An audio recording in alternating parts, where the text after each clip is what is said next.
already have 28. Good.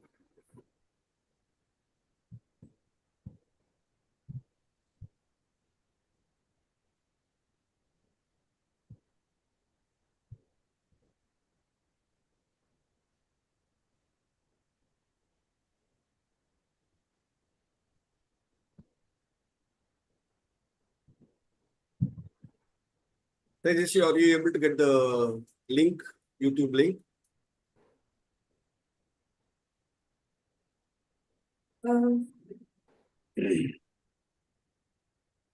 Where have you posted it, sir?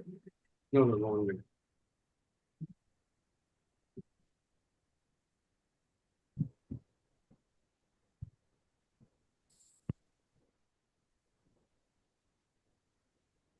Am I audible? Yes.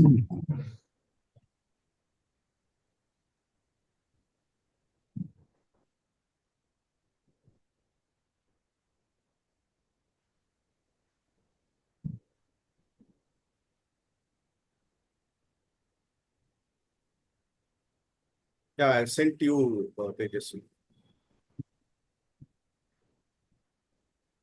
In Zoom, sir. In Zoom chat, I have sent it.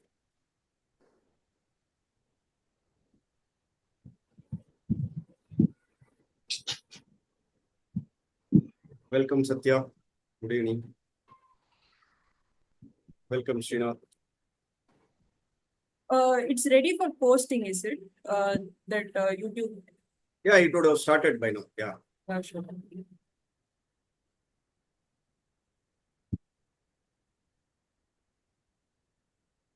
I think we can start. Just give me a minute. Yeah.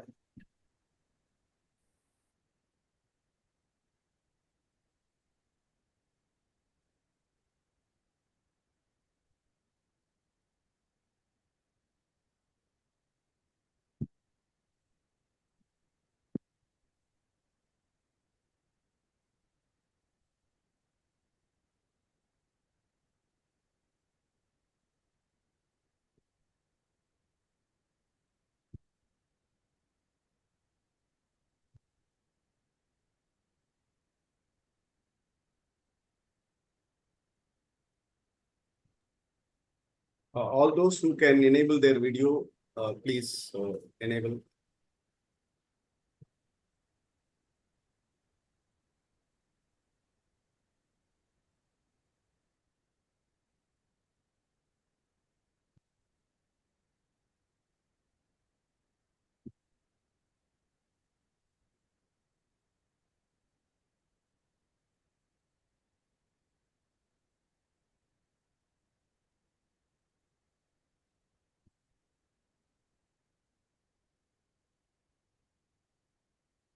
We can.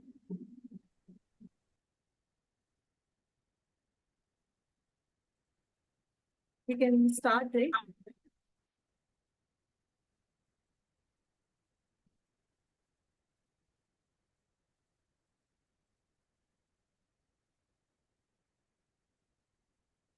Ashok sir, can we start? Yeah, you can start. Welcome one and all to the kickoff session of the Humour Academy, where humor is a serious business. I'm Toastmaster Tejasvi from Emerging Leaders Toastmasters Club, your MC for the day. I'm involved in the project management as well as I'm a student in the Humour Academy. Let us start by having a show of hands. How many of you have written a joke and doubted whether it would work on the audience or not? I can see some of your hands going up.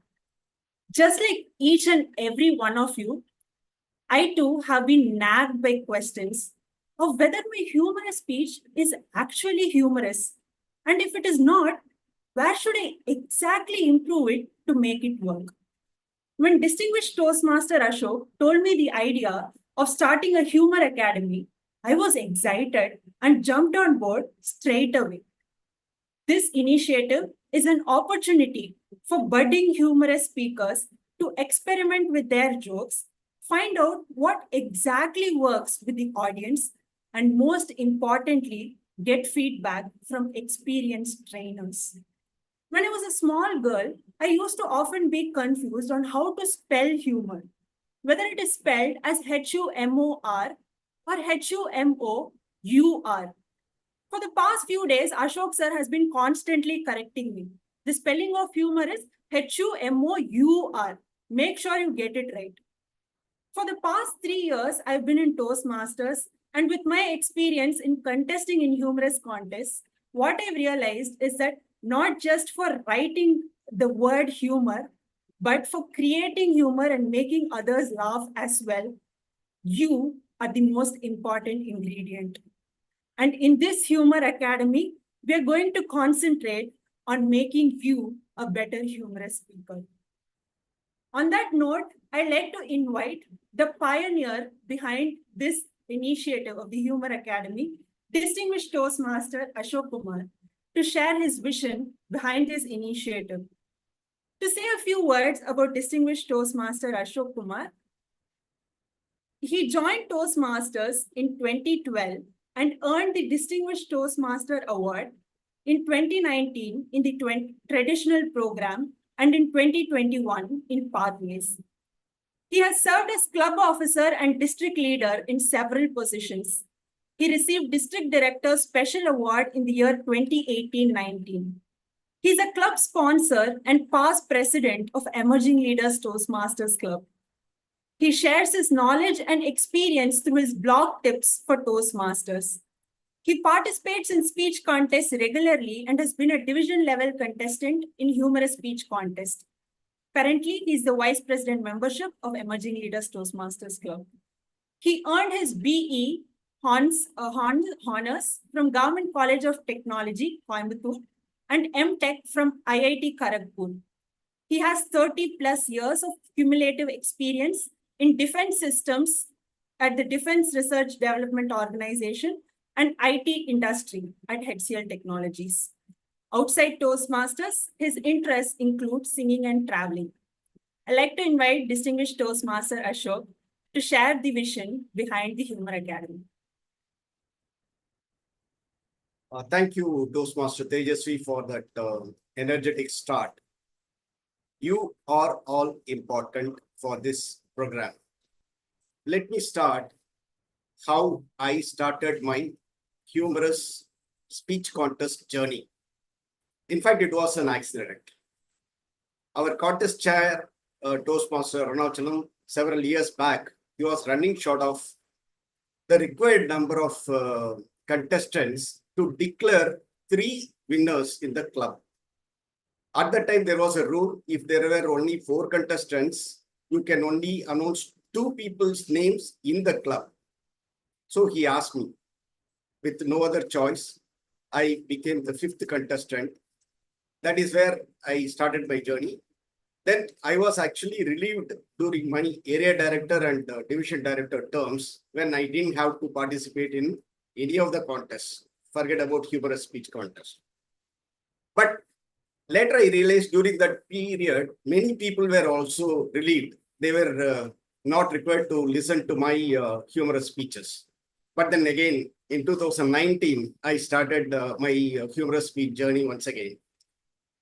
I usually prepare only from the time the club contest is announced. And when I checked with several people, almost everyone said they will start only after the club contest is announced. But they will take a resolution. Next year, I'll start my preparation much before. Just like we used to do that during our college days, just before the exams. It went on every year. Every year I was searching for topics only during the contest time. But last year or previous year, I started looking for topics much before. And then I thought, okay, many people are doing this. Why not start something which will prepare all the contestants much before? Not only that, many a time we bring very senior champions to deliver educational sessions on humorously speaking. But then what happens? It stays only there. After that session is over, are we applying the learnings? to whatever we have learned from the eminent speaker. Then I thought, okay, why not have some kind of an intervention program where it's not only the trainer who teaches something, the trainees also should have a platform to practice their speeches repeatedly, at least a few times.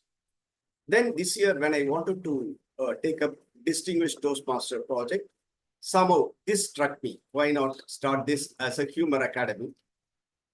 I shared this idea with my mentor, DTM Mathur Sridhar and Tejasvi. They were both excited. Then I started identifying the trainers.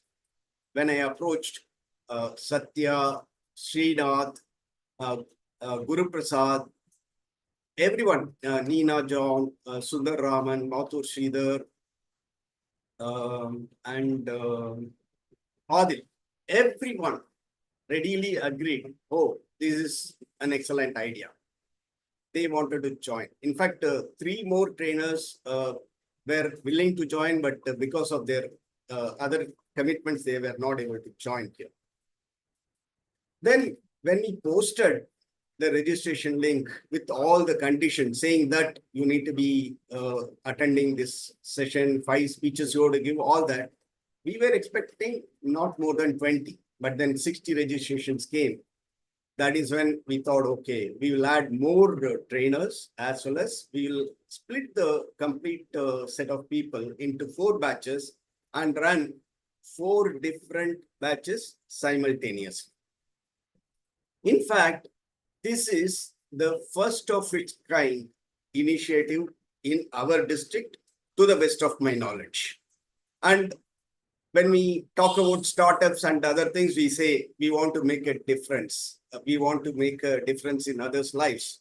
So in fact, this idea, I feel, will make a lot of difference in many of the contestants who are aspiring to become champions. While everyone cannot become a champion, everyone can deliver a very entertaining, engaging speaker that will be satisfying to themselves. Among the trainers, we have some difference of opinion. Some people want to gun for the championship. Some people want to deliver the best speech. Whatever it is, I am sure we will all be having this 3 months, next to 10 weeks, will be engaging for everyone. I would like to thank all the trainers once again. And also I thank Toastmaster Tejasvi for the fantabulous support she has been extending so far. Back to you, Toastmaster Tejasvi. Thank you, distinguished Toastmaster Ashok. I'm sure this initiative, as you said, is going to make a difference in both the lives of the trainees as well as the trainers as well.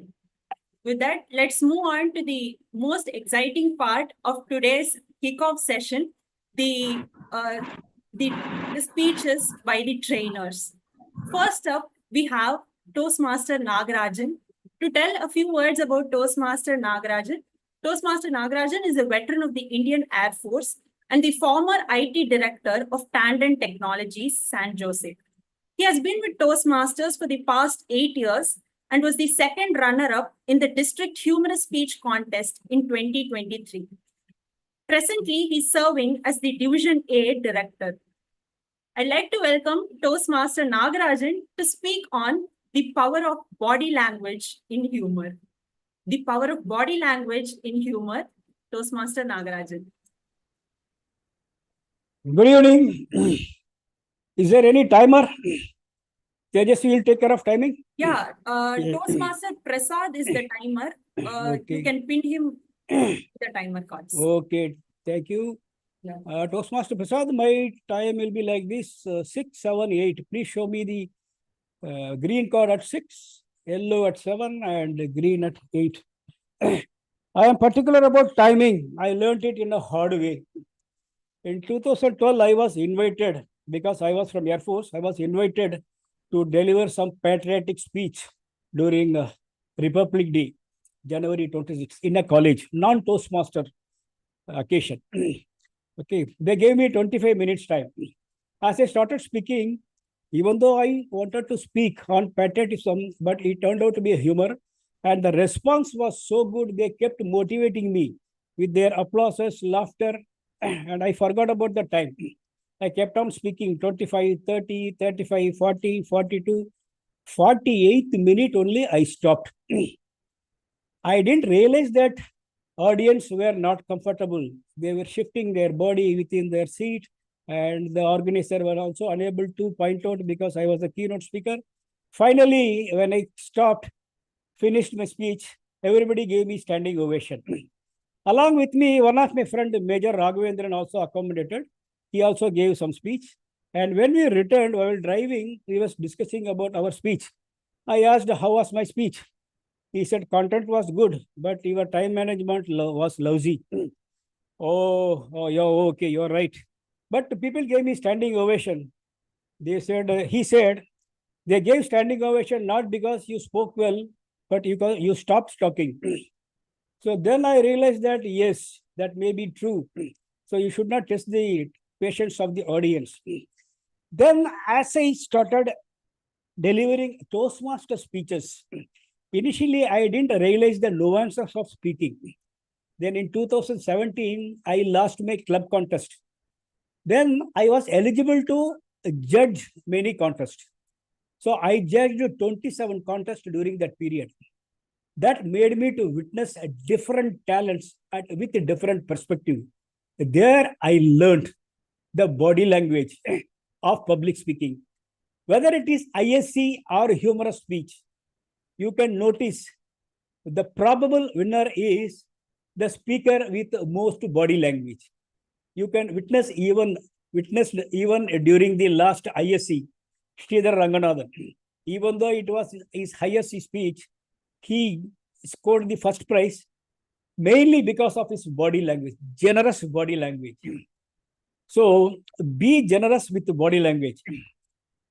Even though content plays important role in a humorous speech, body language adds value, masala, and it scores you mark. It convinces, impresses the judges and audience. I will show you one small clip of my winning speech.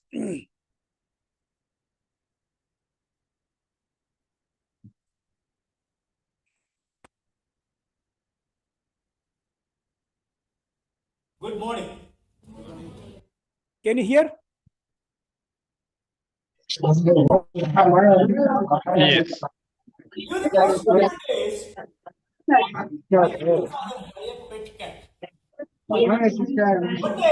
Little feeble, sir. Okay, even if voice is not audible, you can just watch the body language. I was sleeping on the floor and I was sitting by the side of him and doing my homework. Suddenly something fell on me with a blasting sound. So loudly. All of you, please keep your mic in mute condition.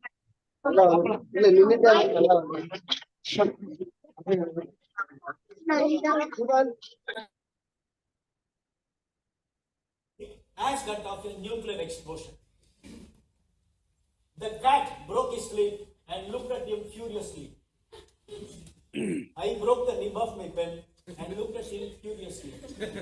Oh my God. He was getting ready for his second attempt. The cat didn't take risks, it ran away. I took the risk just by closing my eyes, not ears. So I couldn't avoid listening to that Hiroshima and Nagasaki.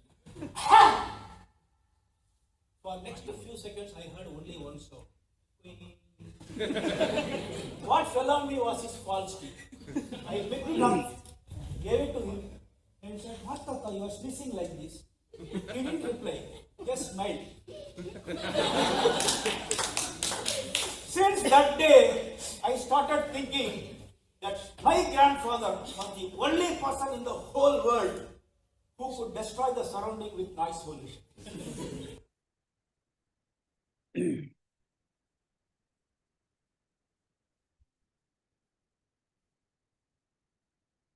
So you could have noticed, of course, the audio was not so good, right? Am I right? The audio was not so good. But this is one of the example that body language plays major portion of your humorous speech. It adds value to your words and it exposes the spirit behind your words. Even if it is humorous speech or ISC speech, try to use body language generously without ignoring the nuances. It should look natural. If you bring the picture in front of the eyes of the audience, definitely they can visualize your speech, not just listen to your speech. I will show one of small video is of the recent winner. I was the mentor for that winner, and I took quite some time to train him on body language.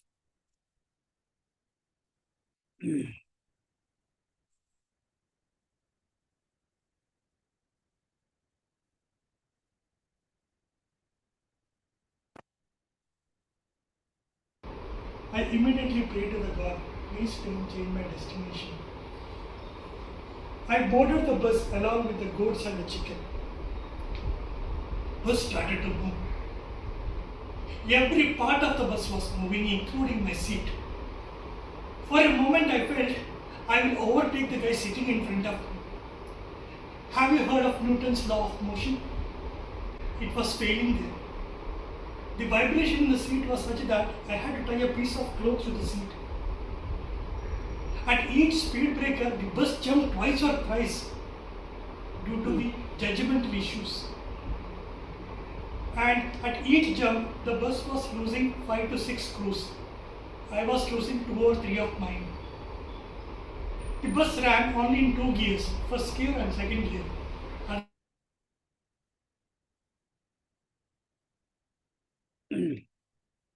So you would have witnessed one more example of the usage of body language.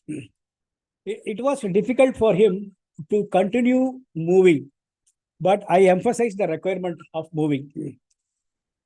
Therefore, if you implement body language, first thing, visualize your content and bring it to your action.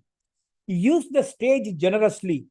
Use the body, facial expression, eye contact, everything generously. Definitely, you will achieve your goals. I think my time is up. Thank you very much. Thank you, Toastmaster Nagarajan, for explaining to us how using body language generously brings out the spirit behind the words which we say in a speech. Next up, we have a person who's going to say that the spirit behind the words in the speech must be that of self-deprecation. I'd like to welcome Toastmaster Satya Jayaraman to say a few words about Toastmaster Satya. Toastmaster Satya is a district level humorous speech champion. He is also the district table topic champion and the runner-up in the district evaluation champion. He was born and brought up in JP Chennai chapter Toastmasters Club, and today is his 3,785th day in Toastmasters. It took me a lot of time to pronounce that number. So thank you, Toastmaster Satya. And over to Toastmaster Satya to talk about self-deprecation. Self-deprecation, Toastmaster Satya. Is my voice sweet and friendly? No, in other way, can you hear me? That's what I was trying to ask. Yeah, okay. So thanks, Ashok, for that confirmation. So self-deprecating humor. Now, before I go in depth about what I think about it, to all those audio-only mode, ladies and gentlemen, please feel free to join the video group. If you don't have any personal constraints to switch on your video, so you're free to join the video crew members. So it will be nice. So I'm switching to gallery mode so that I can see more and more faces. Thanks. And by the time I finish the 7 minutes or 8 minutes of my, then I hope all the videos will be switched on and Guru will be very happy to take that. So, or whosoever is going next. So self-deprecating humor is simple and straightforward, laughing at your own self. And history goes like this. If you just Google what is self-deprecating humor, when was it first time, what is the history behind it? The smart way is when somebody is insulting you, you give it back to them in a way that you insult yourself more than what they do. This is how the self-deprecating humor started.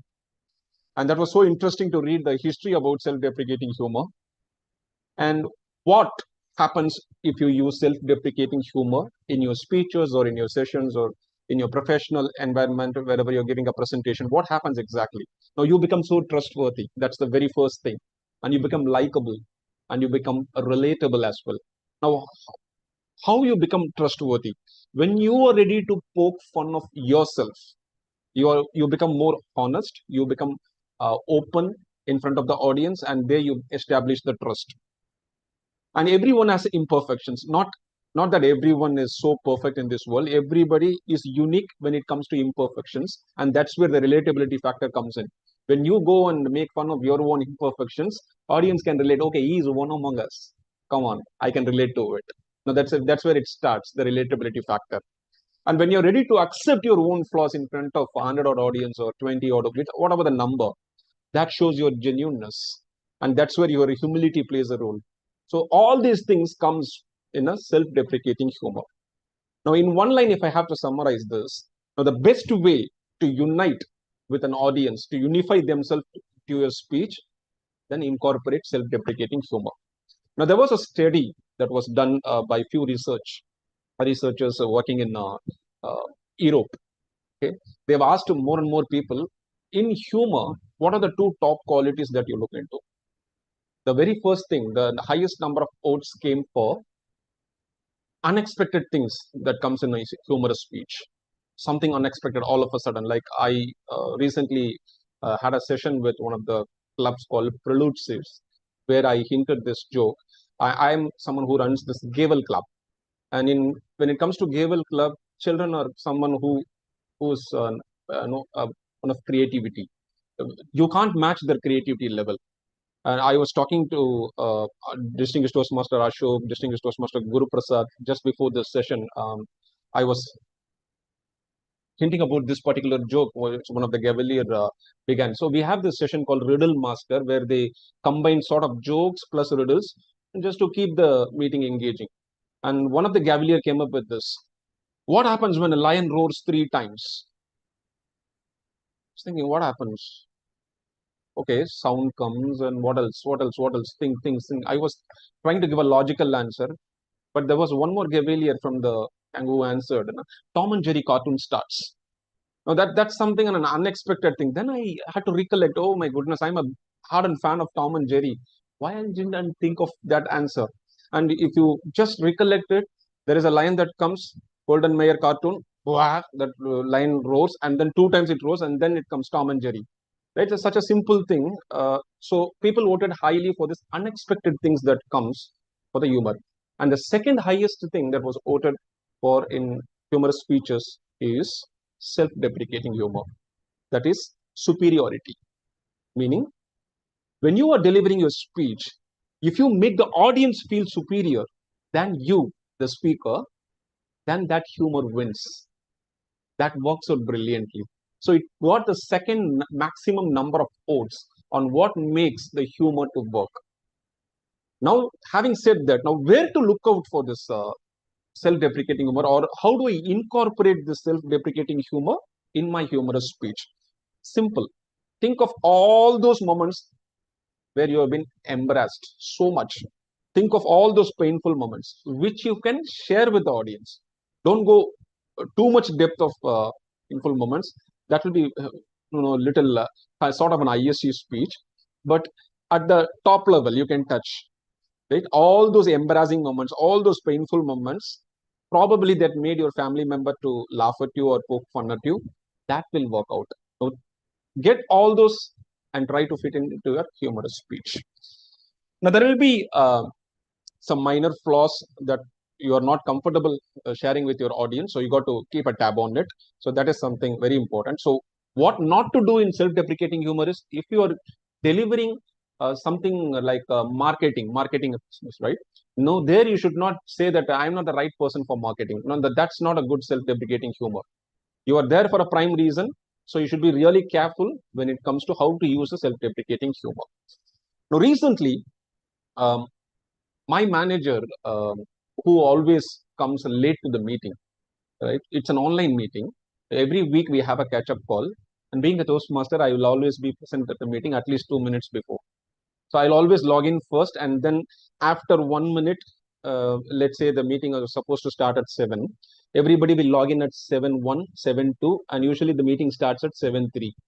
So I am the only one person who will log in before 7, like 6:58 or 6:59. Now, once I told in the chat that the problem with being too perfect is there is nobody there to appreciate it. There is a quote, right? I typed this quote in the chat window, and my manager made a note of it. And that on another day, he logged in, and everybody logged in at 7 sharp. And then he used this line. Instead of apologizing, he used this line, "Sorry, Satya, we are starting the meeting on time." Now, that's a very nice way to say that I apologize and it will not happen again, or whatever happened just happened. Or, there are so many reasons that you can give behind this, but I like that internet. "Sorry, Satya, we are starting the meeting on time." I loved it. And if you're someone who is following the US presidential election, there is this thing happened in 2016. There was one guy called Christie. You can Google about him. Chris Christie is the one who actually ran for the presidential candidate from the Republican side in the year 2016. He's sort of a very fat guy. So the one sort of media was making fun out of him, saying that the top 3 fatty guys in the USA, and he came in number 1 or number 2. And because of that, his voting percentage was impacted. And the same media interviewed him. And when the interview went more than 30, 40 minutes, he took a fun out of nowhere, and he took a burger as well, and he started eating when the interview was happening. And there was a long pause, something you can say it as a pregnant pause. They asked him, "Oh, what's happening? You are in the middle of an interview." I said, "Yeah, I never knew that this interview will go more than 30 minutes. So I'm hungry. I have to eat." And that day, people voted that he can be a true leader, and he got maximum number of percentage votes to run for the Republican candidate. So what is the difference here? It's the same media which poked fun at him, because of which his voting percentage was taking a hit. But the same person, when he said that, "I'm behind food, I don't mind being fat," the voting percentage increased. So self-deprecating jokes works brilliantly well. And if I have to say something about the people in Toastmasters who use this, if you know distinguished Toastmaster Jain often uses this. After the online meeting, when we came back to in-person days, he used to come in front of everybody and say, "Am I visible in the in-person meet?" Because he is a short guy, so he uses that technique to connect with an audience, to start with presentation. Usually people will ask, "Am I audible?" But I'm very unfortunate here because I'm very short, so I'm asking, "Am I visible?" So the last few rows, they will raise their hands and say yes, and then he starts his presentation. Likewise, what I do is, I'm 6 feet 3 inches. I'm not so proud of it. I'm just saying that. Now, what I do is, I used to have these one-liners. JP Chennai Chapter Toastmasters will never start the meeting without the presence of Toastmaster Satya Jayaraman. And with a pause after that, because I'm the only one who can reach to the projector and switch it on so that the meeting can start. Now, you can use your own things like height, weight, and if you're bald, you can say, "Is it glaring?" Something like that. I'm not referring to anyone in this meeting. And if somebody thinks so sorry. It's not that way. I'm just giving a hint on how you can use it. Self-deprecating humor works out brilliantly, but don't overdose it. You will have to use it wisely at right places, at apt places, so that it will give you some great results. Now, with that said, any questions? Because I thought, okay, after the amber card, I can take some questions, but it's already red. But I'll take 1 more minute if you have any questions, or if you want to add on to whatever that I said. Most welcome. Oh, yes, Uma Mageshwari. I have a doubt on the self-deprecating humor, because you said it will get connected to the audience easily, but Yes. not everyone will be having the same kind of negatives, right?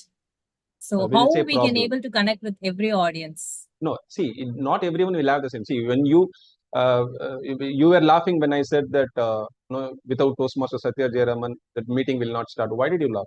You were able to connect with me because you feel that, okay, he is also one person who can do a self-deprecating humor. I have my own things and he has his own things. So that's the connect. So I am one among the people like you. That's it. Simple as that. You don't need to have the same problem, but you know that we are all from the same world. That's it. As simple as that. Yes, distinguished Toastmaster Sundar sir. Yeah, just I would like to add that self-deprecating can be on your foolish hat, but preferably the body shaming can be avoided even if it is on yourself. For example, if I am very short, so if I start making fun of my being short, some of the audience who are short, they may not relish it. Or some of you know about your color, some aspect of your body. Yes, I would add. you will have to keep a tab on it. As I said the same thing during the fag end of my session. You'll have to keep a tab on it. You should not overdose it so that you don't hurt anyone else. Okay, I think with that said, thank you so much. We'll, if at all there are any further questions, we'll take up during the last part of the meeting. For now, back to you, Toastmaster Tejasvi. Thank you so much. Thank you, Toastmaster Satya, for talking about how we have to use our imperfections and create superiority in the mind of the audience for generating humor. Next, we have someone who's going to talk about the superiority of the technique of exaggeration. I'd like to welcome Toastmaster Srinath Raghunathan. Toastmaster Srinath has been in this fraternity for the past 9 years and is a member of Medavakam Toastmasters Club.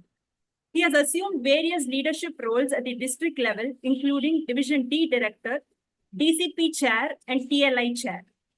He was the first runner-up at the District Humorous Speech Contest, Discover 2024. On the professional front, he is the Chief Technology Officer at Franklin Templeton. Besides Toastmasters, Srinath is an avid long-distance runner and an endurance cyclist. Over to Toastmaster Srinath to talk about exaggeration in humor. Exaggeration in humor, Toastmaster Srinath. Okay. Before the timer starts the timer, can I ask you if I'm visible? Because there is a power outage and I'm using some special lighting to make myself visible. Yeah. And after putting those special lights, I realized that I'm without the background, I would look like a ghost. And thankfully, it is not Friday the 13th, it is Friday the 12th. Yeah, you're visible perfectly. All right. So Toastmaster Prasad, you can start. I just can't believe it's Friday evening already. Oh, it's been a hectic week. Office meetings, deadlines for now can take a backseat for the next couple of days. It's sheer magic that minds automatically start relaxing as the clock ticks 6 p.m. on a Friday as the sun sets and the tranquil darkness of nights wraps us in its mystic allure. It has been a ritual for quite some time that on a Friday, I, along with a few of my colleagues, hit a pub to party and enjoy the evening. But today, when my colleagues were expecting me to tag along with them for the party, I told them that I'm attending a different party tonight, the Humour Club party. So folks, I'm sober on this fantastic evening. If you noticed, I did not wish you folks a good evening. Instead, I exaggerated the evening, and in the process, it amplified the situation, emotions, characteristics, creating a humorous effect. It made you realize that weekend has arrived, reflect on the hard week that passed, and for the party-loving people, it would have reminded you to sip a vodka or whiskey. And now don't blame me when you open your single malt bottle after this meeting. Exaggeration is a rhetorical device used to emphasize a point by making something seem much larger, more significant, or more extreme than it actually is. So this can involve overstating characters, actions, or reactions, situations, or outcomes that creates a humorous or impactful effect. For example, I'm sure you're all all would have seen signboards at the entrance of the gate of houses like beware a ferocious dog inside. You would be expecting to see a greyhound or a Rottweiler, but you end up seeing a Chihuahua or a Lhasa. Trust me, till today, I was thinking that Chihuahua should have been spelled like Chihuahua, but I had to Google around and get the correct pronunciation, Chihuahua. So this sheer exaggeration of that board is to instill fear on uninvited guests, but ends up being a comedy when you actually see the creature. I'm sure you all would have listened to tall tale speeches, right? If not, YouTube has several tall tale speeches. It is woven with unbelievable events that has its heights of exaggeration. So what we will look at is various instances where you can look at exaggerating in your speech. So you can exaggerate characters. For example, you all would be having friends working in US, Europe, and when they come down to India, they talk as though this place is alien to them. You can bring in exaggeration there. They can say that, the city is very dirty. The public toilets in US is so clean that you can lie down and sleep there, right? So that's an exaggeration. So when you go to markets, you can see women bargaining with vendors, right? So of course, men also bargain, but women in general, I feel that are great bargainers. And my wife is a queen of bargaining. So bring in an exaggeration there. For 5 rupees discount, my wife quibbled with the vendor for 30 minutes and eventually walked away proudly as though she saved a fortune. Exaggeration. Yet you can exaggerate on reactions too. So on a hot day, you can simply say that it is hot outside. Instead, you can exaggerate it by saying that it is like sitting inside a furnace. If I extend my hand, break an egg, and pour the yolk on my hand, the heat outside is enough to make an omelette. The other example could be the hospitality at home, particularly from your wife, when you are alone and when guests come in, right? What you could say is, when my wife's relatives come home, she goes over the top with her hospitality, asking them what they would eat, what they would drink. Please drink some juice. Only for me to realize that my wife really knows how to prepare a juice, right? So that's exaggeration. And you can exaggerate situations too. I'm sure everybody would have gone for shopping, particularly during festive times. And the situation is, when you go for a shopping, it is always going to be crowded. How can you exaggerate it? I went for a shopping and the shop was so packed that I felt the entire city was there at the shop. Finding a parking space is like going through the maze. And by the time I reached home, it felt as though I ran a marathon. And I hope you all had experience of traveling in a share auto, right? And particularly during peak hours, the norm is the auto is always going to accommodate 5 people more than what it can. So how do you exaggerate the situation? The auto was so packed that I had 1 foot hanging out. My friend was sitting on half of my lap. And every time there is a bump, I felt it was like a roller coaster ride. And during every bump, the lady sitting next to me yells at me, asking me to sit straight and not collide on her. You can also exaggerate outcomes. Let's say, for example, you go to a restaurant and have a biryani and you feel it's spicy. Rather than saying that it is spicy, you can exaggerate by saying that after eating that spicy biryani, I was able to breathe fire like a dragon. The restaurant had to call the fire department, and I could feel that I can power a steam engine with my breath. And the other example of an outcome could be, you go out for shopping with your wife and your wife ends up doing a shopping spree. You can exaggerate that situation by saying that my wife shopped so much that we needed to rent a truck to bring everything back home. We had to convert one room to a mini warehouse. The store owner was so happy that we boosted his business that he offered us discounts for the lifetime. So this is how you bring in exaggeration to instill that humor. So I will pause here and take any questions if you have.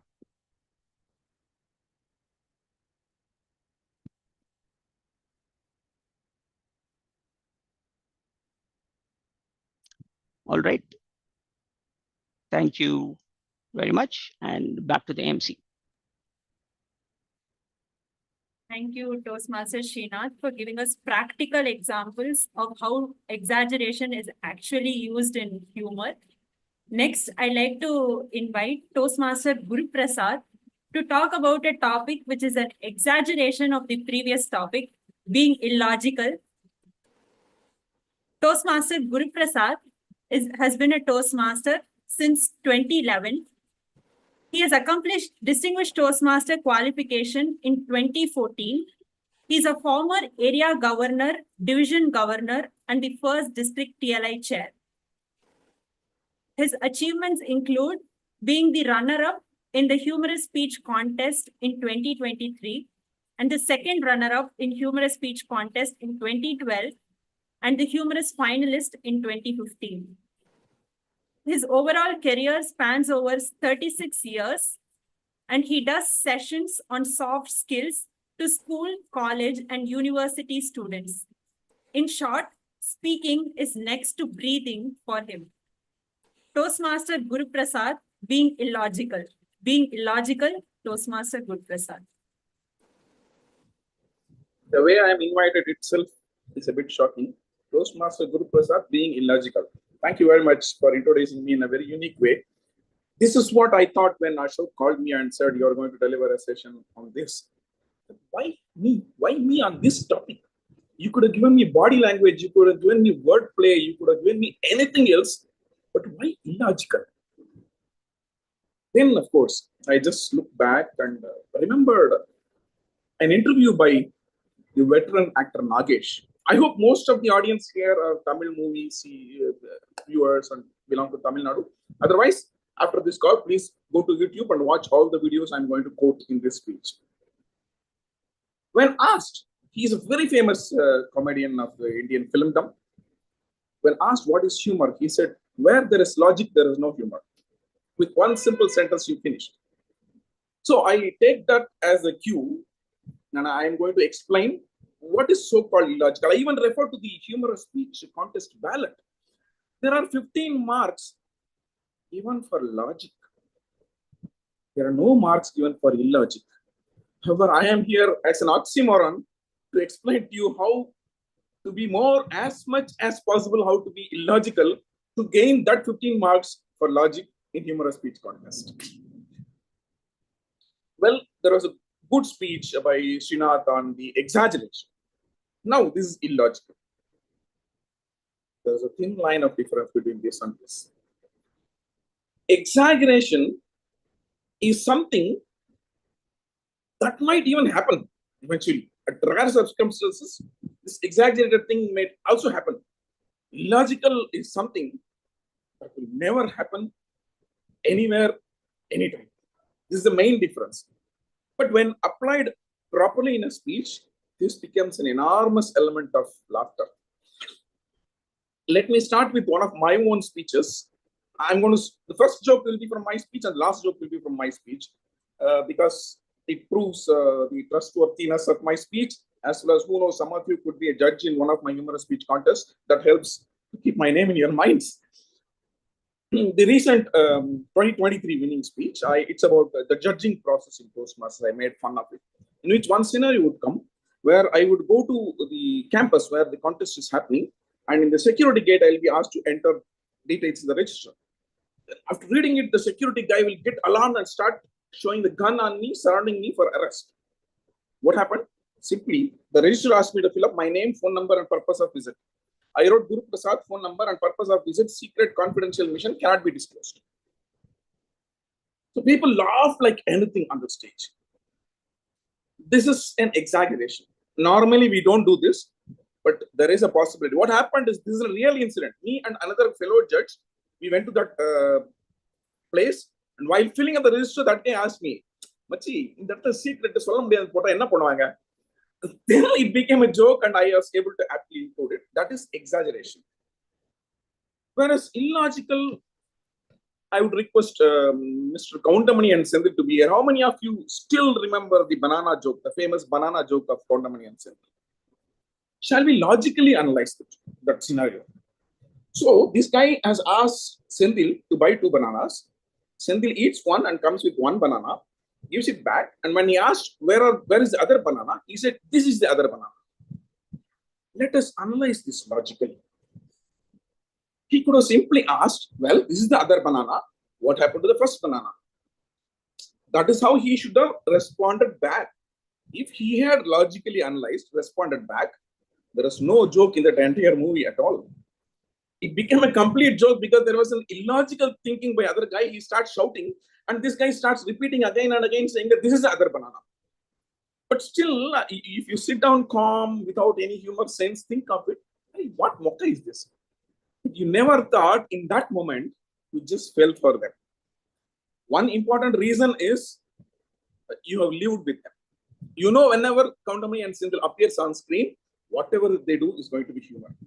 So this is one catch in being illogical in your humor is your presence, your humor value. Otherwise, they call it as a mokka joke. Same way, there is one more joke I remember in S.V. Sekhar's drama. He will be conducting a school for elderly people. So he will teach them English. So he'll keep 3-4 bottles full of liquid and fruits nearby. He'll ask, what is this? You have to tell in English. The guy will say orange. What is this in the bottle? Orange juice. Next, what is this? Mango. What is this? Mango juice. Then that tumbler will have white liquid. He'll ask him, what is this? Paul, sir. What is this in English? Mart juice. The moment he said mart juice, the whole auditorium laughed. But just sit down and think. Even a villager knows that a cow cannot produce juice. This is called logical thinking. So how can you defame a villager who's a hard worker, who brings economy, he improves the Indian economy, or making fun of him in the name of mart juice? No. At that moment, it was a joke. It burst. You laugh at it. This is called illogical jokes. So one catch here is proving your trustworthiness on humor. Otherwise, people will not laugh. They'll say, I am okay. The second one is you should have enormous confidence on delivering that illogical joke. If you yourself start thinking, Aditya, second one, he can ask, no, you can never deliver the joke. You should be confident that this will work as a joke and people will definitely laugh. So my one advice is never introduce this illogical joke as an independent joke stand alone. No, you just mix it with the flow. Then suddenly the joke comes in, people are already laughing, this comes in and people will not care about the logic behind it, they will start laughing at it. How many of you have seen a movie called Padikadavan with Dhanush and Vivek, not the Rajini movie? So there, Vivek will come as a build-up rowdy. And in one scene, they will throw 2 axes, a small iron axes on him that will stick into his chest. And for next 15 minutes, he'll be roaming around with those 2 axes permanently fixed here, the blood flowing around. He'll be talking dialogues and other things. We'll be laughing head to toe. But we never thought if 2 axes punch into your chest, within less than 5 minutes, that fellow would be dead. But we still took it for granted because that will not happen as an independent incident. Vivek will start showing up from the beginning. He'll be talking about himself. Slowly, the villains gang will come and he will start punch dialogues on those villains gang, and suddenly they'll throw it. It goes with the flow of the entire humorous scenario. Then you start laughing at it. Had he taken it as an individual scene where he stands there, people punch on his chest, no, it's not a joke. People will never laugh at it. I would like to even bring one with due respect from my dear friend Kartu El Raja, who was a winner of Humorous Speech Contest in 2023, his speech was about his own handicap. He was blind and he made fun of his blindness. In one situation, he would say, he was crossing the road, he was about to cross the road, a beautiful young lady will handle his hand and help him cross the road to the other side. Then he will stop and say, anyway, I have to go back after 5 minutes finishing my job. The audience roared like anything. But later I thought logically, hey, you are anyway blind. How do you know that that was a beautiful lady? And what do you know about a beautiful lady? Then I thought, come on, Guru, this is joke. So it was completely, if you start analyzing it, it's completely illogical. But when he was cracking jokes after jokes after jokes on his handicap, then he said this. It's very popular. The flirting jokes are very popular. He subtly introduced it along with his jokes on the handicap. People roared with laughter. So that is one important lesson, to bring in those illogical stuff in the midst of many other logical contexts or logical jokes you are mentioning. Then this goes as a humor. Otherwise, it goes as waste. Before I conclude, this one last example from my own speech. I have said this joke numerous number of times in the district, and after listening to this joke, people have stopped eating dosa and stopped watching Malayalam movies. This is a joke combining my dosa making skills with a movie called Mani Chitrathal. So I'll be making dosa and I'll be watching the movie as well parallelly. The climax, it is nothing but the original of Chandramukhi. The climax, they will be making that puja and a lot of smoke will come. So I would have forgotten the dosa in the kitchen. So I had a sentence saying that the Malayalam movies are so natural, when the havan is happening with all the fumes and smoke, I could smell the smoke. Even before I came to my main joke, which follows this, people got this joke and started laughing from then on till the end of my humor scenario on that joke. It's illogical. How can someone think that a movie can produce smell?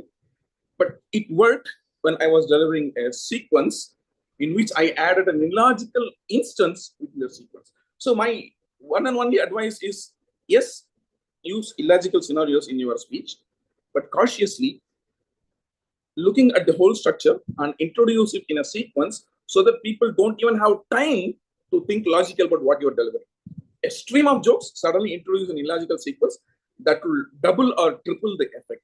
All the best to you. If still timer allows me, I'm ready to answer you some questions. Thank you.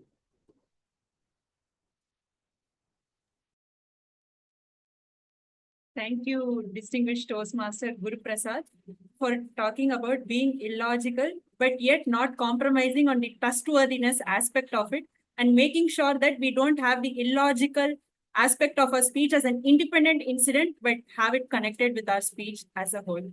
Thank you. Now, let me invite our next trainer, distinguished Toastmaster Mathur Sridhar. Distinguished Toastmaster Mathur Sridhar is a seasoned professional with a remarkable journey spanning 27 years in the financial services sector, coupled with 9 years of experience in content development and editing. Serving in the Toastmasters movement for over 14 years, Mathur Sridhar has achieved the prestigious distinguished status, pinnacle in Toastmasters' educational journey, demonstrating high level in communication and leadership skills. He was a division level HSC champion in 2020. Beyond his professional pursuits, Mathur Sridhar also indulges in the art of collecting stamps and coins, reflecting a keen eye for detail and a passion for preserving history. Join me in welcoming distinguished Toastmaster Mathur Sridhar to talk on the topic Build Up and Twist. Build Up and Twist, distinguished Toastmaster Mathur Sridhar.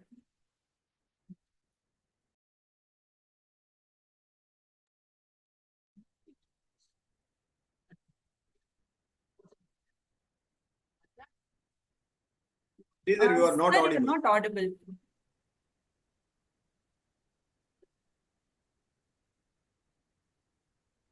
I thought it's part of the script. I didn't want to take a risk and no, still not audible. Still not audible.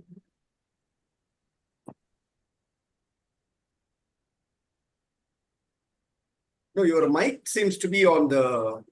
You have to bring the mic closer to your mouth. Oh, sorry. Right. Yeah, Okay. yeah, sorry. No, the introduction was indeed a build-up, and you will see the reason for that a little later. Albert was explaining to Robert about Toastmasters activities, and he was mentioning the various sections that is prevalent in a Toastmasters club, and more particularly, he was indicating the table topic session that is there in a Toastmasters club. And he said, Harish is a good speaker. He's a Toastmaster. Suresh, our friend, is a good speaker. He's a Toastmaster. Ramesh is again a good speaker, whom we all know is a Toastmaster. Then suddenly another person came and said, my sister is not a Toastmaster, but she is capable of talking on any topics, not for 2 minutes, but for 48 minutes. So, what did you observe here today? There was a build-up. There was a setting indicating that 3 or 4 Toastmasters are there, and it was all about the structure that is prevalent in a Toastmasters meeting. And finally, the punch was, the intended punch, though it did not generate the kind of laughter that I visualized, was that his sister, the person explained that his sister is not a Toastmaster, and yet she is capable of speaking not for 2 minutes, but for a longer period ranging for 48 minutes. So this build-up like thing is required so that the humor gets translated into laughter. Sometimes it may not, as it normally happens. Now, we have listened to that Varaparam joke. Now, I would like to attempt a similar kind of a joke, of where a person by name Mathu Sridhar hands over a check to Ashok Kumar. And Ashok Kumar deposits the check in the bank. But unfortunately, the check returns. And the reason for that being no funds available in the account. And Ashok Kumar comes to me, and then he hands over the check to me, telling that your check has bounced. Who bounced the check? The bank bounced the check. And what was the reason? There is no money in the bank. So whom should you ask, Ashok Kumar? You should be asking the bank. Here again, what did I attempt? I was just mentioning a transaction. And in that, I was handing over a check to the Ashok Kumar. I was handing over a check to Ashok Kumar, and Ashok Kumar lodged a check in the bank. That sequence was there. And I finally tell him that bank has returned the check, and therefore you should question the bank. You shouldn't question me. This was another intended humor which I tried to build, but did not generate the laughter that I attempted upon. Now let me go back, try another humor. A humor that is known to all of you. In the sense, a student by name Suresh is there, and he was studying in 4th standard. And after that, a lesson is being taught, and the teacher tells him that sun rises in the east and sets in the west. He agrees, he writes the examination, secures full mark, and he goes to the 5th standard. There again, the teacher asks him, in which direction does the sun rise? He raises his hand very proudly and says, it is east. Then the teacher suddenly tells him, fool, who taught you all this? The sun never rises or sets in the west. It is the earth which revolves around the sun. So the twist has come. This time, what has happened is, he secures full marks by answering the question in the 4th standard. And then he comes to the 5th standard. The same question is asked. And the teacher tells him, you are a fool. And she tells him, the sun doesn't revolve. It is the earth which revolves around the sun. Was there humor in this? Again, what has happened is I've built up just for the purpose of creating a humor. Again, whether it clicks or not, it does not matter, because your duty is only to deliver the humor. It is for the audience to decide whether there is laughter, and if there is laughter, they will laugh. Otherwise, they may not laugh. Now, let me attempt another one. Suresh's grandfather passed away, and therefore he was buried. Suresh's passport and driving license also expired. Therefore, he filled up the form, went to the passport office and driving thing, and then got it renewed. Ramesh, who was observing this, was digging the soil. Do you know why? His passport expired and he was trying to bury that. Now, I told these two instances of where Suresh's grandfather passed away. And then I also indicated that the driving license and the passport had actually expired and it was subsequently renewed. And then I'm telling that the passport that was expired was to be buried. Why? The reason is that in the previous instance, I had indicated when the grandfather passed, when the grandfather expired, he was buried. So, whether there is logic or illogic, whether it is worthy to be laughing, whether there is humor, the quality of the humor, the value of the humor will be determined by the audience. Here, you did not respond. You did not answer. You did not, what I should say, laugh at it. Why? Because these were things that were known to you. When something is known to you and familiar to you, the point is that they will never laugh. It is not a humor at all. It is just an information. So the point that we have got to do is that it should be original. When a person speaks, the joke, you must try to make it as original as possible. And if you make it original or possible, then laughter is certain to be there. And secondly, when you want to deliver humor, deliver with absolute confidence, as indicated by the previous speaker. If it lacks confidence and if it lacks credibility, then jokes will not materialize. Humor will not generate laughter. With this, I think the yellow card has been shown. If there is a question, I'll take it up and I hand over control back to the coordinator.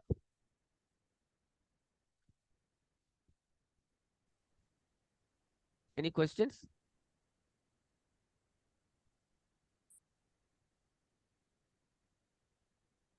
Thank Okay. you. Yeah. Thank you, thank you. distinguished Toastmaster Madhav Sridhar, for talking on the topic build up and twist. Next, I'd like to invite distinguished Toastmaster Sundar Raman.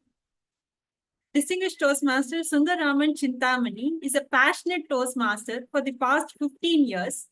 He is a member of Medley Toastmasters Club and also Meraki Toastmasters Club. He has held the position of President of Medley Toastmasters Club twice. He has achieved Distinguished Toastmaster title twice, one from the traditional program and another through the Pathways program. After 40 years of stint in the corporate life, he is now on his own, offering training and consulting services.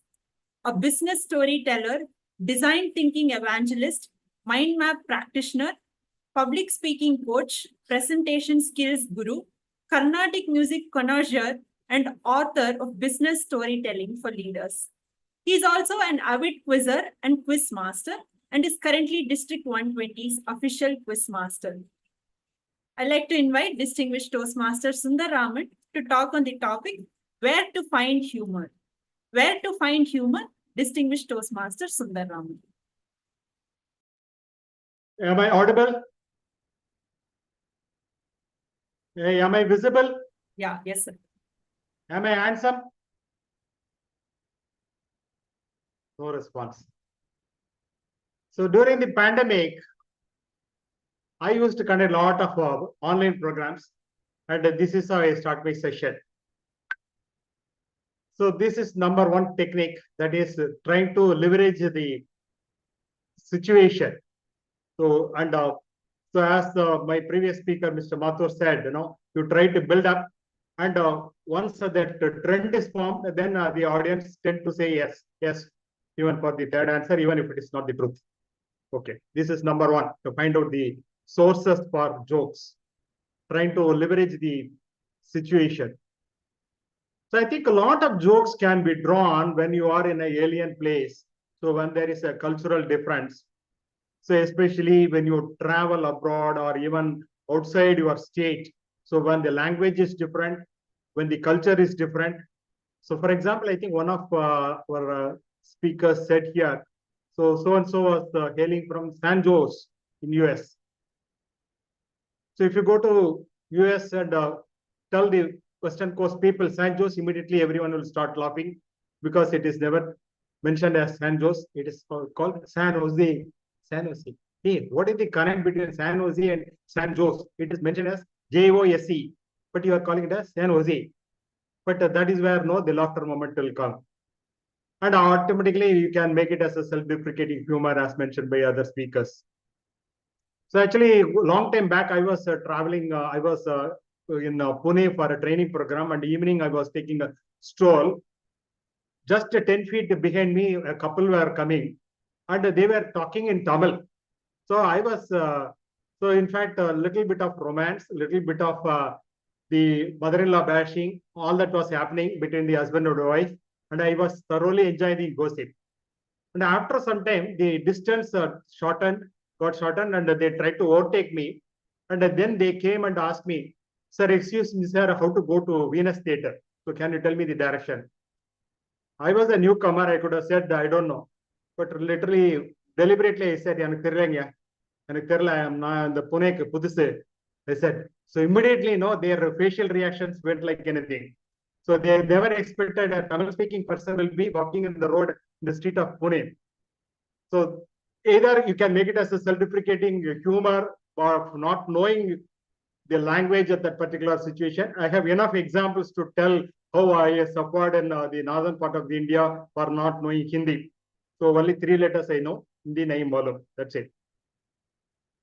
Once I was traveling on auto, and from Bombay airport, I was supposed to go to a place called Anushiti Nagar, and this auto driver was a talkative person. He was saying that this new Bombay has changed a lot, and he was speaking in full Hindi, and I could not say.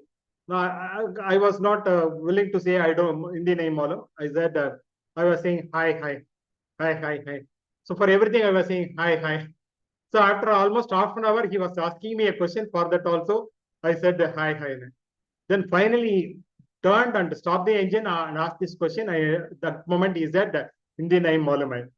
Then he started cursing me like anything. So probably all bad words in Hindi you would have uttered. I could not understand the meaning, thank God. So like that, everywhere, whenever you are in an alien place, when you are struggling with the cultural issues or language issues, you can try to make it in the form of humor. But all you have to do is, if you are going to be a humorous speaker, you have to jot down all that and you have to form a journal. Either put it in your blog or put it in a journal or in an Excel sheet. Even you can recollect all your past memories. Similarly, definitely school days jokes will sell well. So easily people can connect with your school day jokes, especially your the interactions that happened with your teacher, principal, or classmates. So obviously, very easily it can bring out laughter because all of us would have gone through schools. If I'm talking about the cultural jokes like Hindi jokes or something, people, if they are not visited another place like the place I have visited, probably they may not speak. But school joke, everyone can laugh.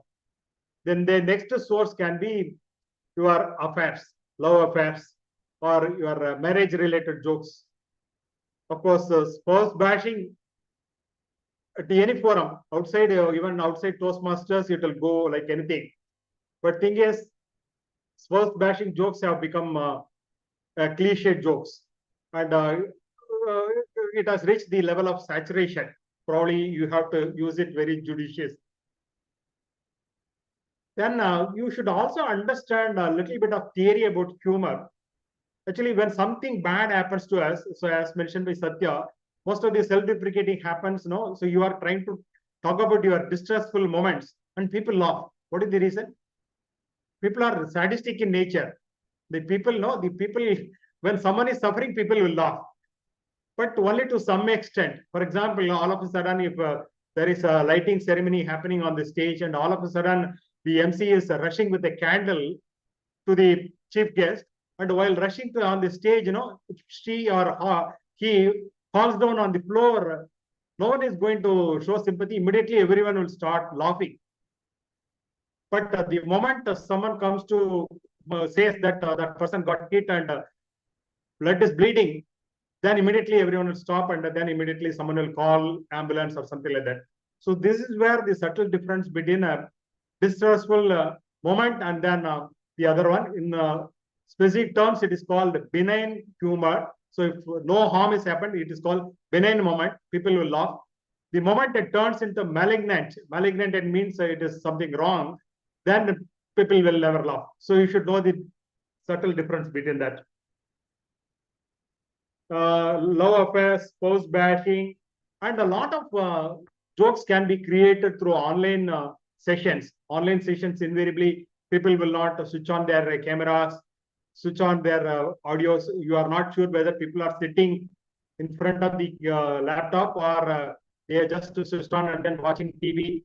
So you can leverage all the funny moments. And if you insist that people should switch on the camera, still you can find out content for your humorous speech. For example, people will tend to have a camera like this. So you can find out what fan they are using, Kaitan or Polar or Orient. Invariably, the fan will be showing or the attic will be shown on the camera. Or some people will try to put all lights in the back, no front light. So they will look like ghosts. So in Muthu comics, there used to be a person. So this villain is called the head of Akoti Kalakam. So his face will be never shown. So like that, you know, they will be given that kind of appearance. Or some people will have network issues. They'll join and 2 minutes they will vanish. And again they will join and after 2 minutes they will vanish. And there will be gadget geeks. So they will never write their names. So you will find iPhone model 11. So or Samsung 36.5. So you can only find the gadget names as something like that.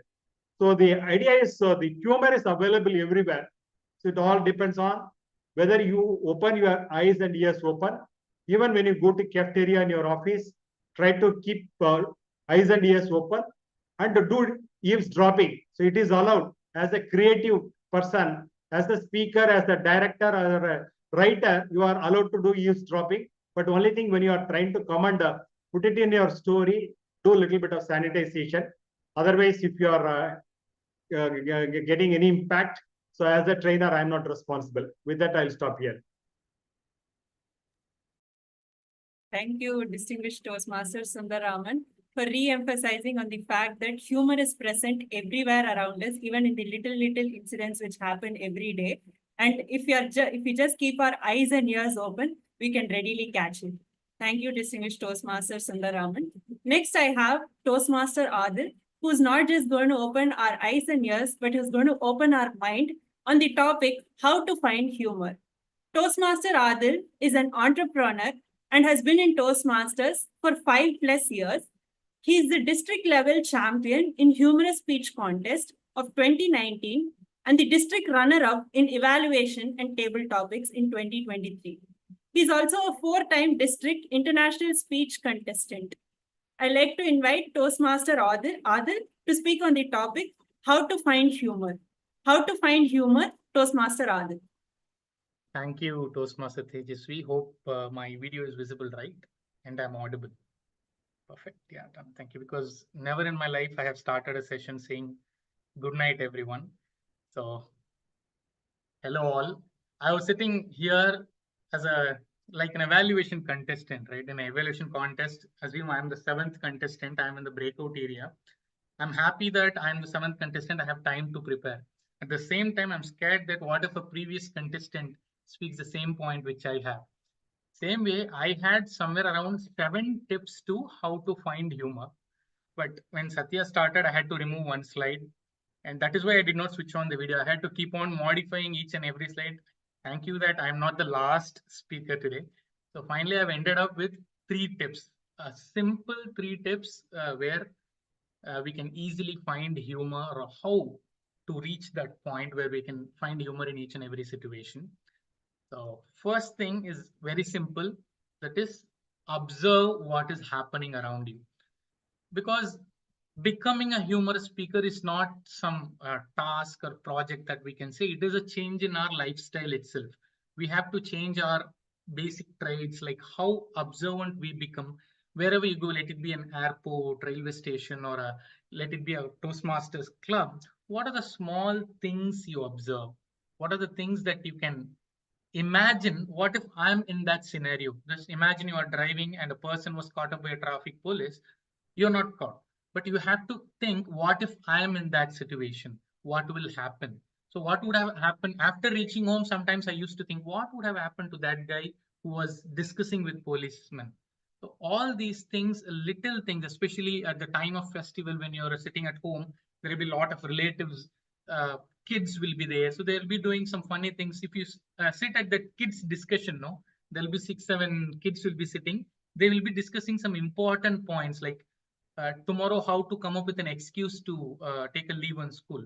So if we just sit and listen to the discussion, it will be very serious according to them, but we can get some major points. In that group, there will be a leader and there will be a support person who, if leader has to go somewhere suddenly, the support person will take over. There will be one person who brings conflict to each and every discussion.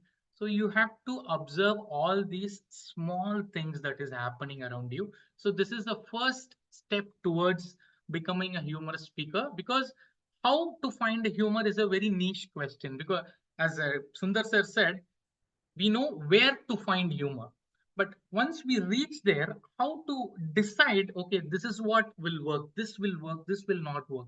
So that is where your observational skills help you. So whatever you observe from the people around you, be receptive. That is, whatever the situation is, be open to that. Don't be defensive. Okay, this is not going to happen, this is not going to work out. Never do that. If you come across any strange incident or situation, just note it down and think, what if it happens to me? Or what if it happens to someone with a character like this or a behavior like this? So this is the first step towards it. The second thing is that somewhere Toastmaster Satya has covered this, speaking about pain points, because we have a lot of memories in our life. Sometimes as a humor speaker, what we do is we speak something good memories in our life. So I can say that I was promoted recently. You know what happened in my promotion, that meeting with manager. Audience will not accept it. Okay, you're bragging about yourself, you're boasting about your achievements. But when I say something which I'm struggling about, they can easily connect, because that is how the world is very cruel nowadays. If you say any joke which you've read in Google or you've prepared for 3 days, their reaction will be like this. Okay, இதெல்லாம் ஒரு joke. So you're telling it to me now. But if you share some struggles you have come across, your hair fall problem, or the way you were fired from your company, or some meetings that went really bad that you did not expect, a power cut off in a really important seminar, all those things, if you share a pain, audience will be like this. Okay, this is what happened to me also. I have the same problem. Or like, how did you come across that? All those questions will be running on their mind. It will easily connect with them.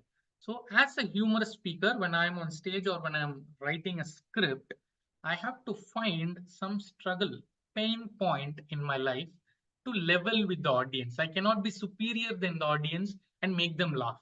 I have to level with an audience with all the struggles and pain. And final thing is that getting inspired. So this is the most important thing, that currently we do it, but not consciously. Getting inspired is nothing but watching all those TVs, YouTube videos, movies, humorous movies, all those things. But how to watch those things? That is where, for example, if you are a person who wants to be a humorous person with the help of your body language, you have to choose movies according to that. You have to watch more of Charlie Chaplin videos, or in Tamil Vadivelu videos, where all the humor are slapstick with the behaviors, with the body language. If you want to go with a word play or witty counters, you can go with the Kapil Sharma show or anything. If you want to have a sequential humor or a series of humor, you can watch Friends, The Office. There are multiple things in the internet. There are multiple stand-up comedy videos are available.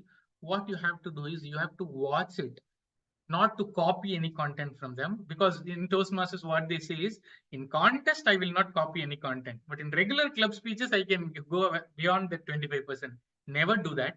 Watch those stand-up comedy videos and see which comedy works with which specific type of audience. Because recently I've attended one stand-up show in live. It was hilarious. The entire audience were laughing their heart out. After coming home, the impact was still there in me. After a week or two, the same show was released in YouTube. So I was very eager to watch that again because I enjoyed the entire 2 hours of duration. So while watching, I was reading comments. The most of the comments, it was like, "Idallan joke, I feel bad for people who paid 250 rupees." So that is when it struck me.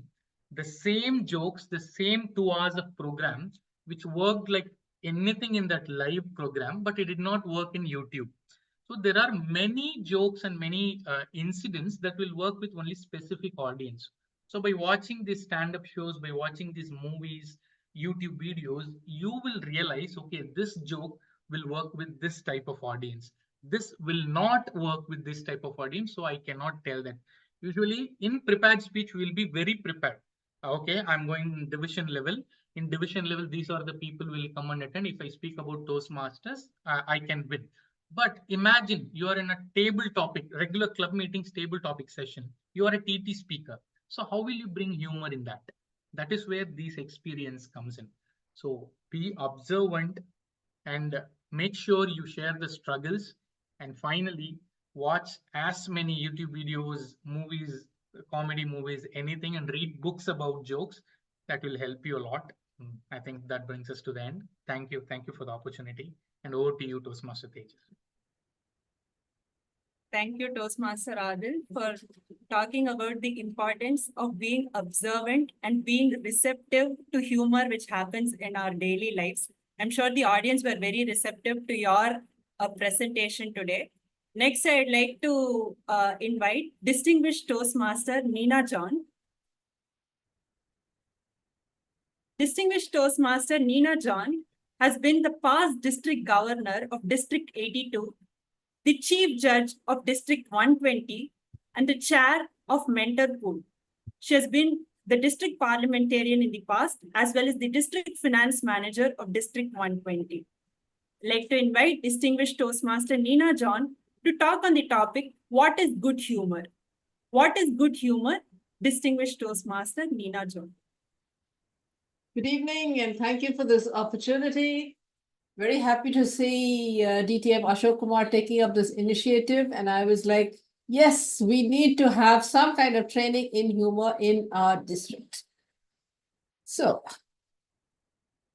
when I was, in the early days when we started Toastmasters and we were going around from, place to place, college to college, corporates, all of these things. One of the things that, explaining what is Toastmasters all about. And so one very normal question that comes up is, what can we talk about? So I'd say absolutely anything in the world except sex, religion, and politics. And the immediate answer, you don't talk about sex, politics, and religion, what's left? Now what do we talk about? Because this is exactly the problem most people have. Are we going to have jokes that deal with these topics, or are we going to have jokes that don't deal with these topics? And when we look at all the regular stand-up comedians and things like that, you find a lot of them are based on these kind of things. So I'm really going to concentrate on the kind of jokes that work for contests, the kind of jokes that have won contests, and the kind of jokes that I remember from our different contests. And what do I remember about those? So the first thing I want you all to remember is that trying to create a humorous speech does not necessarily mean that you have to have a line a minute, a punchline a minute, and have the audience rolling with laughter. No. It should leave the audience entertained. It should leave the audience with a lighter feeling with what is happening in this world and what else is going on. So therefore, what is the kind of humor that is there? Let me go step by step. And I'm very sorry to say that a lot of district contests have been won by what I call toilet humor, right? And the older people, older members will remember district champion going to the forest and taking a dump in the forest and all of these things, and half the audience roaring and the other half going, oh my God, oh my God, oh my God. So that is one category of jokes that we have. A second category of jokes that we have is that of spouse jokes.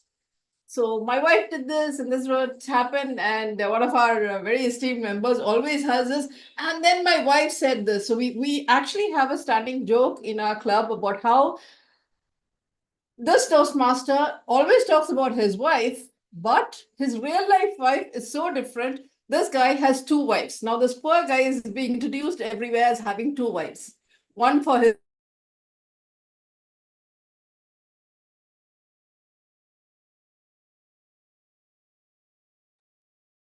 I think we have lost you. Is the screen frozen? Yeah, screen is frozen. Looks like she has got disconnected.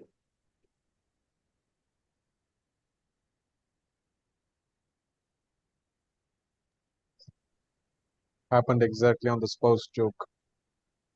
Now I think you want to pick.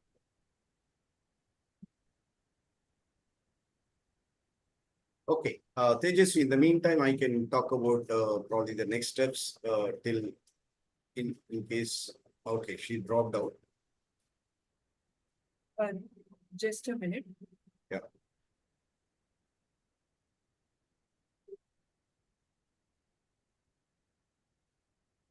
Right now, she logged out of the meeting. I mean, she's logged out of the meeting. So. Yeah. Yeah, I think we can go on with your speech, and if ma'am rejoins, can have her speech. That's right. Yeah. Okay. Briefly, I want to share, as such, we are little over 10 o'clock. I just want to share the next steps that we are going to have in this process. One is we are going to split the trainees into 4 batches of 15 each. And then we will have 2 trainers for each of these batches. There will be 5 practice sessions. Each trainee has to deliver a short humorous speech in each session. All the sessions will be recorded. The batch allocation will be announced on 14th July, day after tomorrow. The first speech assignment has been already told that it is going to be back. Okay, sure. So sorry, I think the universe doesn't want me to give this speech. So, so I've connected on my mobile, and you'll have to tell me when the time is up, because I can't see the speaker over here. Someone has, I don't know, you'll have to give me a WhatsApp message or something like that. Anyway, my point is that Jay Leno was asked, how do you always have these wife jokes, and doesn't your wife object? And he said, actually, if you listen carefully, you will find out that what I am saying is the wife. I do not say my wife. Now, there's a very subtle distinction between making these jokes. So I'll get out of this device.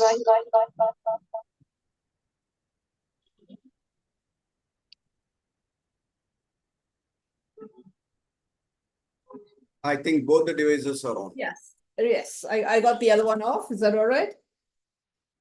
Right. So when you have spouse jokes, I think you have to be careful. You have to be careful about using fat shaming or any kind of jokes that are like that, which are, Absolutely again. And no ethnic, sexist, or racist jokes, please. No jokes about Sardarjis or Tamilians or Malayalis or whatever, unless it's part of the thing. Now, for example, I heard some very fantastic jokes where you have these North Indians getting married to South Indians, and the whole, since the groom is describing the ceremony, the kind of cultural, challenges they have managing a lungi and managing the veshti during the ceremony and walking around. So all of those, that's genuine humor, that's absolutely acceptable. So in Toastmasters, I would say, be careful about the kind of jokes you have. And a lot of them have to do with how good are you with your repartee? I mean, famous jokes that you have are, there's this lady called Lady Asta, who was part of Parliament when this guy, not this guy, when Winston Churchill was also in Parliament, and they used to hate each other. So Lady Asta said, Winston, if you were my husband, I would poison your coffee. And Winston turns around and says, well, if you were my wife, I would drink that coffee. So how you use the humor makes a difference. Not the actual content, as the way you deliver it. So one of the other speeches I remember is somebody who got hit by a motorcycle, got taken to the hospital, got all the machines were wheeled in, ECG, MRI, X-ray, Xerox, everything. Xerox? Why do I need a Xerox? Then all the doctors came, the nephrologist, the cardiac surgeon, everyone, including the gynecologist. Now, why do you need a gynecologist? So the pace at which you say those words, and then you have that twist at the end, that is what makes the humor. And even if you have common expressions like Tom, Dick, and Harry, customize it and say Tom, Dick, and Hari Krishnan. Suddenly the whole thing becomes a twist. So use language intelligently, use it subtly, and use it to make a point. Then you find that the humor lands better. So toilet humor, sexist humor, racist humor, all out, and you can have a fabulous set of clean jokes that can cater to any audience, and you can carry it across to the entire world. So that's what I'm saying. Be careful about your humor. This is where scripting, pausing, voice modulation is required. So tailor your audience. If you want to use toilet humor, go ahead, but be careful that the audience that you're using it for is aware of that. So that's all I'm saying. Be careful of the audience, tailor your humor, use what's required for the occasion, enjoy yourself, and go ahead and Google all the kinds of humor as I see people doing, and see what works for you and your audience. With that, I hand it back to DTM Ashok. Thank you, DTM Nina, for sharing the insights on what is good humor in Toastmasters platform. With this, let me go on to the next steps, which I was already talking about. There will be 4 batches of 15 trainees each. Batch allocation will be announced on 14th July, Sunday. There will be 5 practice sessions. Each trainee has to deliver a short humorous speech of 2 to 3 minutes in each session. The sessions will be recorded.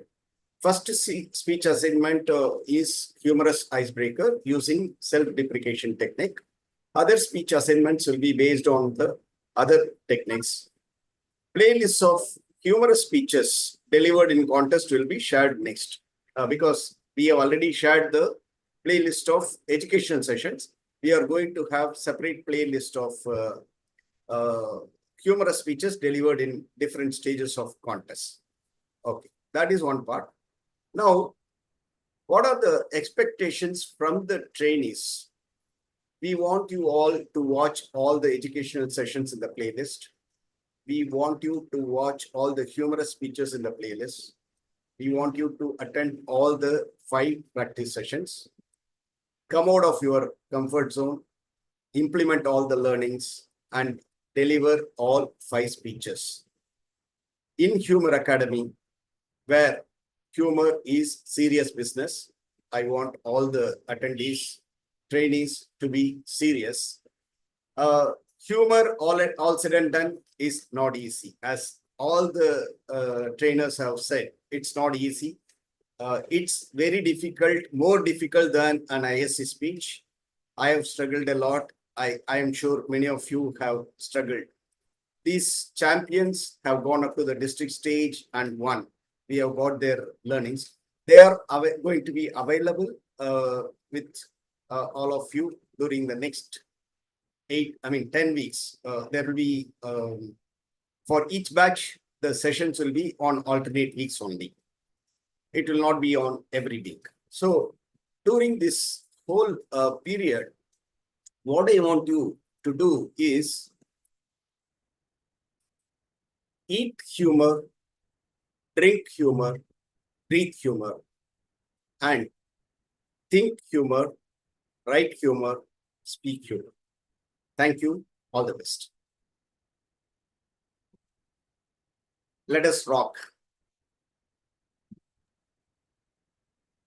Okay. With this, we'll stop the recording.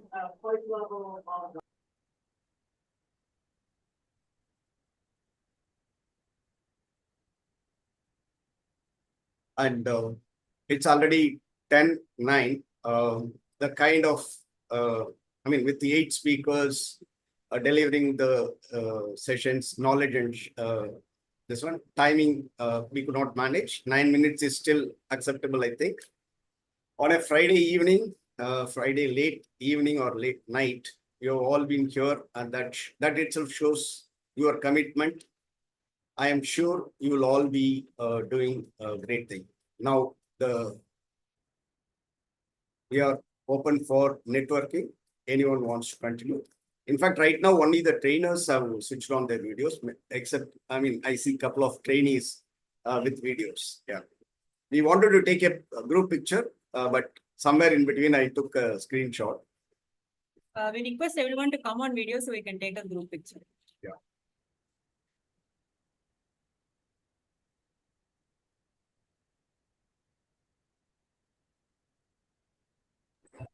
Prasad upside down. Prasad is upside down. Oh, Prasad. Yeah. He's hanging. Come down, come down. Friday night effect. Oh. You need to change it. If it's a mobile, you need to turn the mobile, I believe. Laptop means you have to turn the laptop. I think already Srinath has inspired Prasad by talking about Friday. Yeah. Now he's okay. All right. Sir, can you take the screenshot? Or Prasad sir, can you take the screenshot? You need to take multiple screenshots. There are groups. There are only 26 people in one. We'll in my screen at the time, I see only 16. I don't know about others. Yeah, you can have actually 7 into 7 or something like that, or 5 into 7. Oh.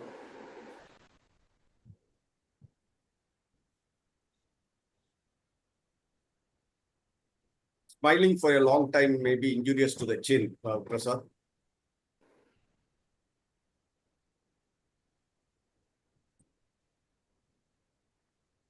Done? Done? Wait.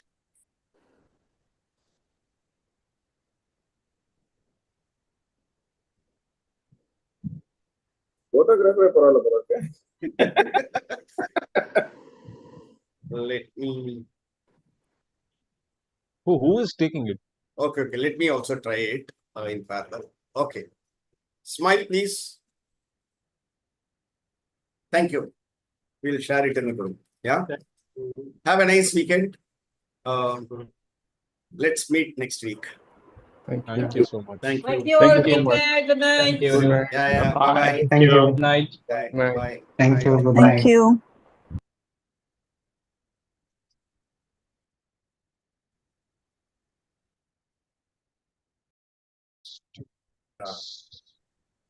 That's nice.